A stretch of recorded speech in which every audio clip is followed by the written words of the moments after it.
नहीं, इतने अनगिनत नीलगाय और घोड़परास पूरे बिहार के कई जिलों में फसल को बर्बाद कर रहे हैं, रबी के फसल को, गेहूं के फसल को, कि उसको पकड़ा भी नहीं जा सकता है, उसको मारा भी नहीं जा सकता है और अनवरत रात दिन किसानों को परेशान करके रखा है और फसल का मुआवजा भी नहीं मिलता है। उसमें उसके नीलगाय पर फसल का मुआवजा देने का प्रावधान सरकार ने नहीं किया है। हमारा यह कहना था माननीय मंत्री से कि आप इसको मारना कोई समाधान नहीं है।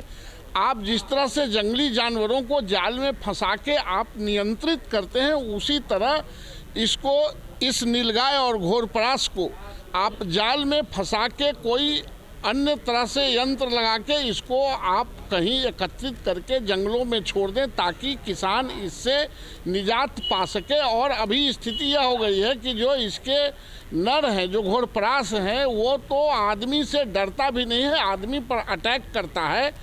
इसलिए उसको निजात दिलाने के लिए सरकार को कार्य योजना बनाने की ज़रूरत है और किसानों को मुआवजा भी मिलना है। हाथी के और सूअर के फसल बर्बाद करने पर मुआवजा है, तो हाथी और फसल यहाँ है ही नहीं, हाथी कहीं आता ही नहीं है, सूअर बहुत करता नहीं है, नीलगाय ही बहुत करता है। तो इसलिए नीलगाय के जो क्षति पहुंचाता है, नीलगाय जो फसल को, उससे सरकार से हम लोग मांग कर रहे हैं कि किसानों के फसल का मुआवजा मिलनी चाहिए और सरकार ने कहा है कि इस पर हम कार्य योजना बना रहे हैं।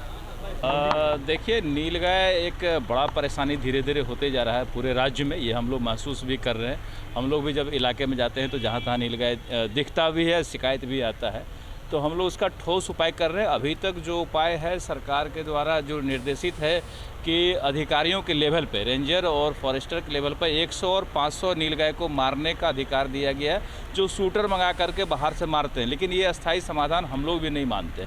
हम इसको ये चाह रहे हैं कि उसको पकड़ के हम लोग जंगल में शिफ्ट कराएं और उसकी नसबंदी कराएं, ताकि उसका प्रजनन कम हो जाएगा। तो इस पर कार्य योजना चल रहा है। हमको लगता है कि इसको अगर हम लोग कर देंगे तो निश्चित रूप से पूरे राज्य से नीलगाय की समस्या खत्म हो जाएगी। ये हम लोग इस साल करेंगे, इसी साल इसको पूरी तरह समाप्त कर देंगे। ये जो पूरा राज्य में इसका उत्पात मचा हुआ है, इस साल इसका ठोस समाधान हम लोग ढूंढ के समाधान कर देंगे।